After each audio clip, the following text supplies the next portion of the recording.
If you're pregnant and dealing with that sharp pubic pain every time you get out of bed, roll over, try to put your pants on, get out of a car, getting stabbed in Lady Town, I have designed something for you. It's called the Peggy Pubis 48-hour reset.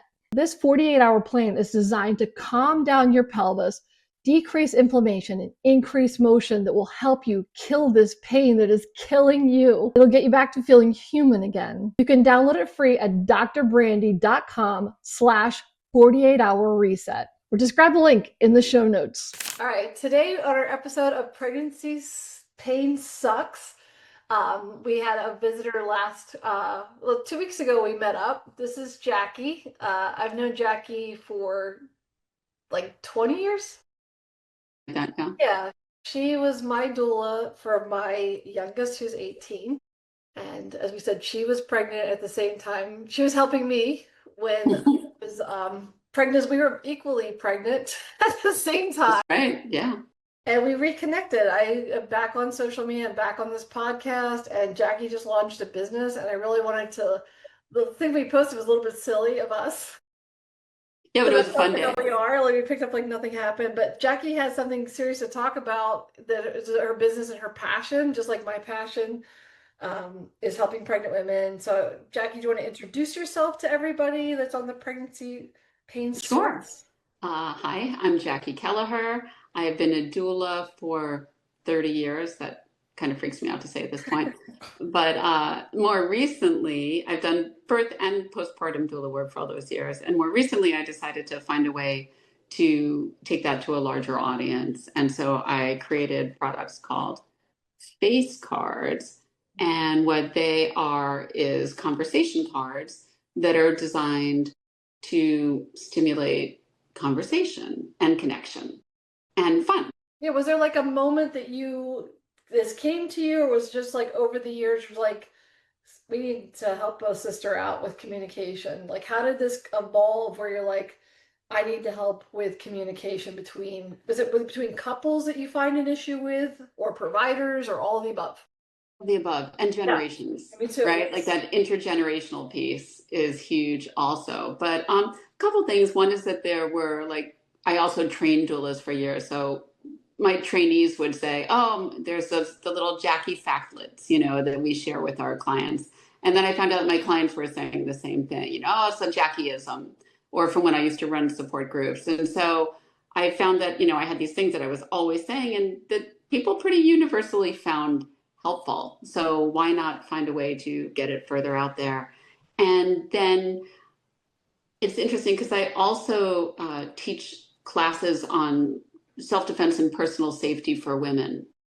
And they're not physical, although I used to teach physical self-defense, but now they're about, creating a safe environment. So all of a sudden I started looking at my labor and new parent support through that lens. And I was like, safety, safety, safety. And I thought all these years, hundreds upon hundreds, really more than 1,000 families that I've supported through the perinatal experience, and realizing that was never really my focus. What makes you feel safe? What makes you feel safe? What makes you feel safe? And yet in the doula world, we know that so much of the hormonal cocktail that we create is based on how we're feeling, right? If we're feeling good and safe and supported, then that creates oxytocin. I call that the go pedal, right? The gas pedal when you're driving. And if you're feeling the opposite of that, unsupported, unsafe, attacked, vulnerable, any of those things, it's actually switching the foot off of the gas and onto the brakes. And how common is that? How common is that, Jackie, in birth? Because I think a lot of all the time. Yeah, because there's a reason why anybody's batshit passionate about stuff. There's a reason you're passionate about stuff. Mm-hmm. And I think that's the overwhelming thing as I entered my 50s, of realizing that my situation was wholly not safe. The pregnancy was not safe. While there was not physical abuse while I was pregnant, there was a lot of violations of just being accepted. And by my providers, but also my partner, in telling me, such as like, if I would cuss, I'm a very big cusser.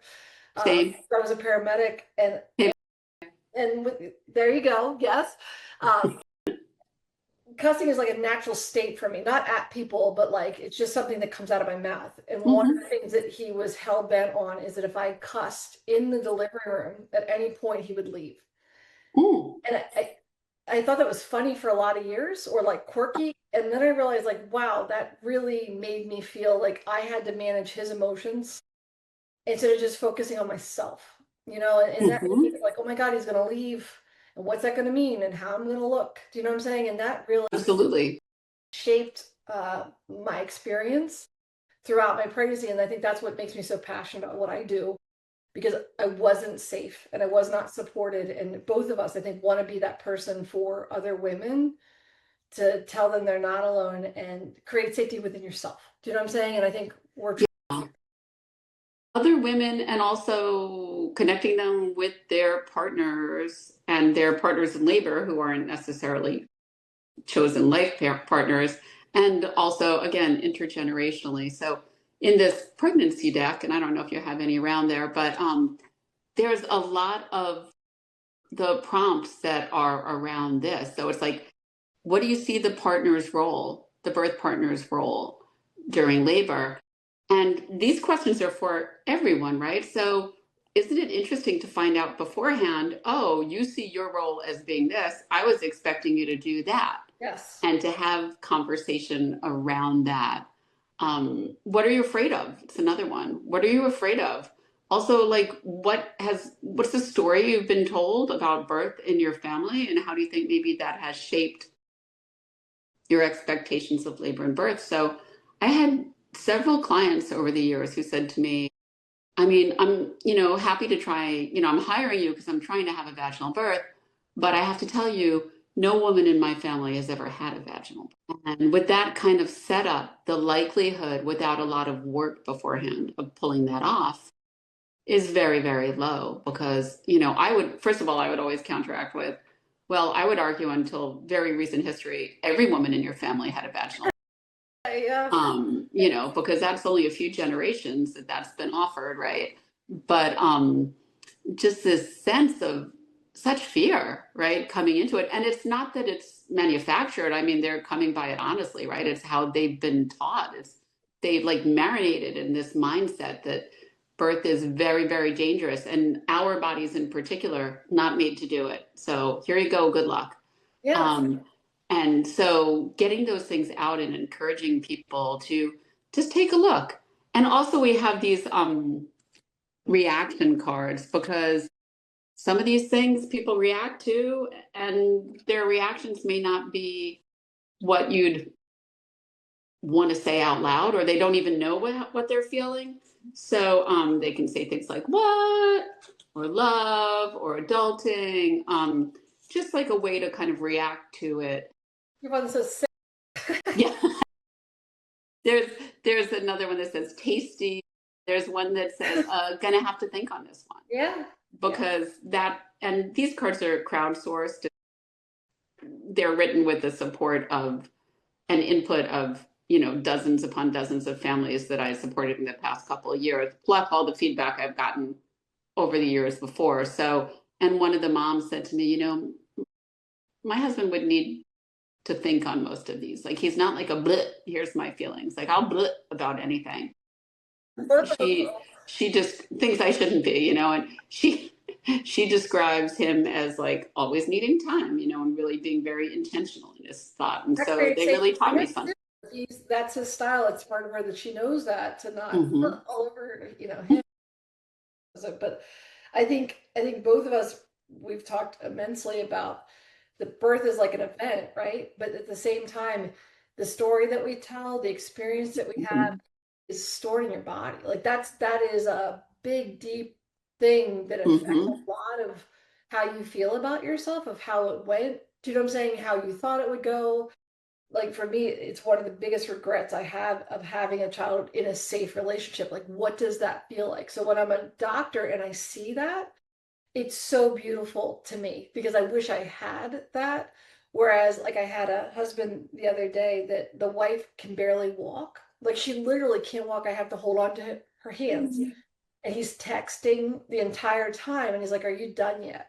I wanted to hit him in the head so bad. And I hate to say that, but it's like, it's such a vulnerable time. You know what I'm saying? And it's such a time where you could step up and be a better person, and support women. I felt my heart just hurt for her. And I know I was projecting, but it was because she seemed fine with it. But I'm just like, it's going to hit you when you're like 50, that's not okay. Hmm. That some man could do better, some partner could do better. And it made me sad. Do you know what I'm saying? Because she's really Absolutely. struggling. It makes Yeah. and I have to watch what I say because if she's okay with it, then I'm not gonna upset her and say like, do you notice what's happening here? That he's And it's not why they're there, yeah, right? It's not why it's they're there not. with And I you. don't But I want have a to interject. question. That's their journey. So as I said, like I think Mm-hmm. having these things is like one of my books is What You Don't Expect Partner Edition, and it's Mm-hmm. empathizing with the guy's position because it's got to be hard. Like no one ever talks about men and how it's hard for them too. Like they're changing. Anytime you change Absolutely. a relationship, both people are going to change. And I think what I like about your product is if you're having a hard time, you can get these cards and say, hey, we're going to get takeout and we're going to sit down and we're going to talk this out. And as long as the two people are willing to be vulnerable and not be reactive and to listen, it provides an opportunity to have these conversations that neither of them have ever been in their entire life. I think that's what people don't understand is like you've never gone through this. Your partner's never, so you're both have that shared between you. So Mm-hmm. why not learn and grow together? You know what I'm saying? Absolutely. And That's one why I love your thing, product. thank you. One thing I've been thinking about a lot is because I'm still actively working as a doula, so I meet people prenatally, and they're telling me, a lot of people, information's coming from influencers now, watching podcasts and all the like. And so what they're doing, even if they're taking a childbirth class, they're learning about dilation and what station the baby's at and counter pressure and these sorts of things. But there's so much more. So they're seeking this so much more, and they're sitting there near each other on their phones in the evening or on the weekend, and they're like prepping. But that prep, and there's value in those things also. So there's value in the childbirth classes, and then there's value in the prepping.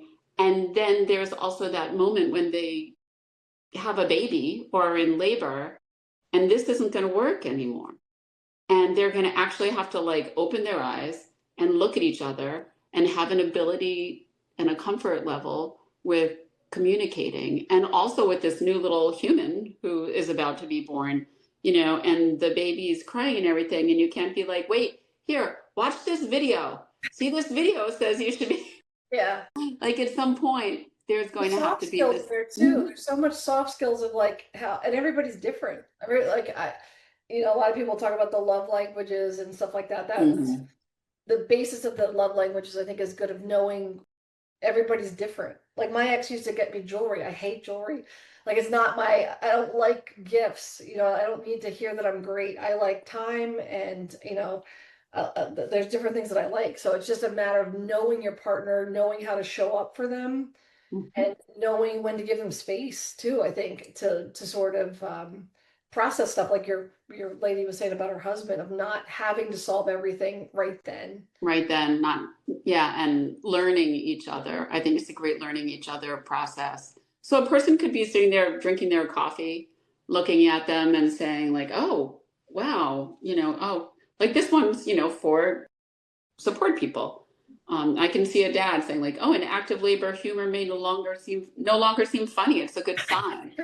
Um, I think that's a really helpful one, because as a doula, having done it thousands of times, hundreds of times as a doula, birth, postpartum thousands. That actually one of the signposts that tells me it's that things are moving along. It's like we're all in this loosey goosey, comfortable situation, and then things start Real. getting, dad's jokes start getting less funny. And I'm like, that's a good sign. But then there's always like, we always like the more layers of separation, the more appropriate we are in our behavior, right? And so, but when I get less funny, or they're less tolerant of what I have to say, that's really encouraging. I'm like, oh, good.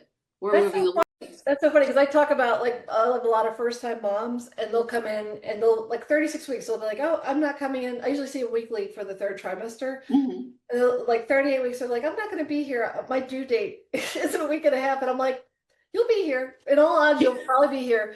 And they come in for the first visit, the first overdue visit, Mhm. and they're depressed. They're just like, they're Mhm. let down because we're told it's 40 weeks.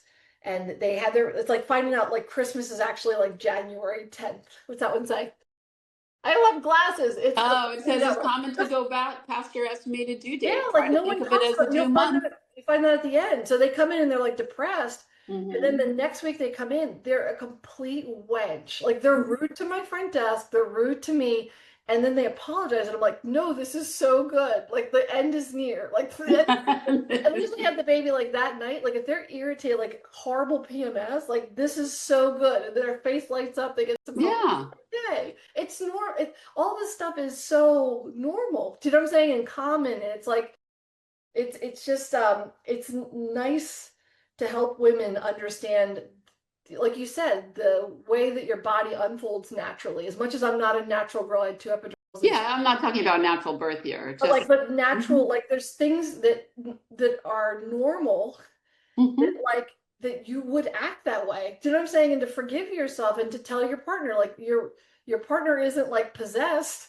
Like there's a reason she's acting this way. Like it doesn't excuse her behavior or whatever, but you could be a little softer of like she's in a vulnerable space. She doesn't know she can't help acting like this. This is a normal part of the progression of the birth process. Mhm. So it's just having grace for each other and having Mhm. love for each other and I think what's so great about this is just being aware of what the unknown is. And I think I see a lot of women that are so anxious at the end. Like the only two panic attacks I've had in my life are right before birth because you Mm. don't, I was, my mom had a great birth, but it was just scary for me. I didn't know how I was going to act in the situation I was in with my partner. Right, right. Yeah. But I always advise them to go to the mall and look around and see like thousands of people were born and they all did it. So like you can do it too. Like just sit there and like calm yourself down. But it is scary. And I think there's a lot that I think for me, coming from a chiropractor's perspective, if your pregnancy is a shit show, like if it's utterly painful and no one warned you, you're terrified. Oh my God, what's birth going to be like? And how am I Mhm. going to be able to accommodate? And why I'm so passionate about what I do is there's such bad advice being given by birth care professionals to just like rest, just like go, or there's nothing you can do. So then we have such a Mhm. sedentary society, they just go home and sit. That's they birth is like an athletic event. So it's like an Olympian just sitting on the couch for the month before they Right, perform. right, right. Don't tell them to perform and then they're not going to do as well. So it's Mhm. just dispelling bad advice and empowering them that their body works in certain ways and that motion is life and to not be so fearful. I think there's so much fear in the world right So now. much fear. And that's just an added level. And then you have this guttural human, protectiveness about your baby, which makes what I do so powerful that people trust me to see me Mhm. because I get to take care of them and this precious thing that they're carrying. Like I never, same with you, like you get to guide that process that Right. will change their life. Like it's just such a profound spiritual event in somebody's life if you let it, if you can let go and really feel it. And I So think you mentioned earlier, and I appreciate it, that it can really shape how our relationships form. So, and I don't mean like, it has to be this amazing esoteric, like kind of experience, but the way a woman feels about her birth experience impacts how she feels about herself, potentially, how she feels about her baby, how she feels about her partner, right? It primes a lot of things. Not always. And I don't mean like if you end up having a cesarean, everything's gonna be bad. I don't mean anything like that. I mean how you're treated. yeah, and that for me So, was breaking. And it doesn't hit you a lot of times because you're so busy with kids. You mhm. don't think about it. But if you think like if you start having problems in your relationship and the person wasn't there for you in your most vulnerable moment, it breaks you. It broke Mhm. me. I'm not saying it for everybody, but No, it broke me I am too. I am not a Mhm. weak person. Like I am a very strong person and I already had issues with having birth and stuff like that myself because of my prior traumas and stuff like that. It broke me. And I think that's why I'm so passionate for helping women not be treated like shit during their pregnancy. Like I'm very protective of that Hmm. from, from their partners, from their parents, and mostly from providers that they're entrusted to take care of them. Like I see so many women still that'll go to the provider and they give them horrible advice. Or like I just mentioned on TikTok the other day, I had a patient that has like debilitating, screaming electrical pain down her arms. And the neurologist had the balls to say, you're complaining in the wrong spot. How the hell do you know, bro? Like it made me so mad that he would gaslight her that she's incompetent of reporting her own pain because it doesn't Hmm. fit his mold, because he's not smart enough to understand that there's other presentations because her boobs got bigger. Do you know what I'm saying? Get over yourself. And it made her feel like so helpless because here's a neurologist who Right, the expert. and there's no humanness of like, wow, this really sucks. This has to be scary for you. It needs to stop. I think that what I see still in 2025 is a lot of providers think that a woman is just a vessel for bringing a kid in. They don't care about her actual mental health or how she feels Hmm. about the pain that she's having, and you're just supposed to endure it. And I think that's disgusting, which is why I do what I do. But I usually do it with humor, but I'm very like there's a lot of gusto, that's a nice word of saying it, behind what I do. Like my book that Yeah, I want you why to do my talk about brain still this. hurt? Yeah, why does my kitty still hurt? Yeah, I make it a joke, but it's not funny. Like I try to joke, and a lot of moms, when their kids read it in my office, they're like, "This is not about a cat." So yeah, I just love it's like kitty, and I don't know. I read it and I was like, oh, this is brilliant, and a way to address yeah, see, like things in see, a. I think if you're in a waiting room, you're not going to pick up a book that says crotch pain. So it's in front of everybody. So I figured I would make it about a cat. I'm confused. Are we per attending? That's not normal. I There's a lot of puns in there, but I know it's so clever. It's so clever, and it's such a nice light without minimizing yes. way of bringing something to the forefront, which is, us. It's an important part of our body, right? And It's a lot of times a joke. Like there's a lot of yeah. nicknames for it. Do you know what I'm Hmm. saying? I just made a video today where one of my patients was making fun of it, and I'm like, what is funny? It's funny because like I've joked about it before, but like if you think about it, I just had a patient right before him that could barely walk. Why is that funny? Like why do we need to minimize pain? I think in my 50s, that's one of the things I'm working on because I solve everything with humor is the biting humor where you make a joke about something that's really not funny. Do you know what I'm saying? It's not because me becoming a snowflake or woke or whatever. It's just, it's not right. It doesn't make people feel good. And I don't want to hurt people that I care about. So you have to look at yourself of the humor that you're using or the communication that you're using so that somebody feels loved and supported. And I think that's what your cards give a great way to do that. But I love your mission. And as somebody who was a part of your services, you were so freaking supportive with me because I Oh, was so thanks. anxious with my kid that she wouldn't be okay, because like she couldn't, it turned out she had autism and low tone and all that kind of stuff. So she just wasn't getting it because I did it with my other daughter. Hmm.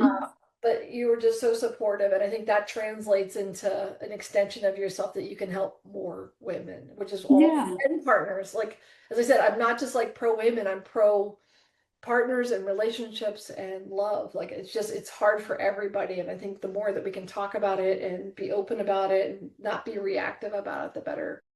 Yeah. Any thoughts? We say tools, not rules. That's Make It Ground is my company, and that's one of my slogans is tools, not rules. Like flexibility, allowing for difference, allowing for change and growth and evolution. And yeah, and that's it's really amazing to watch as a practitioner, as you know, watching people like evolve into their role. And That's why I it's call my company Bloom. Yeah, because I watch a woman, exactly. you watch somebody who's like a completely different person Hmm. turn it. It's such a beautiful, like I know what they're getting for Christmas. Like, do you know what I'm saying? Like I know wonderful is on the other side, and they have no idea how they're going to change in so many different ways. So it's just it's just deep for both of us. And I just thank you Yeah. for talking with me to get this pregnancy pain sucks, because it does, podcast back up. But thank you, Jackie, so much. And if you want to check out, where can they find you and your deck? It's at makeit-grand.com. So make it grand, but with a dash in there.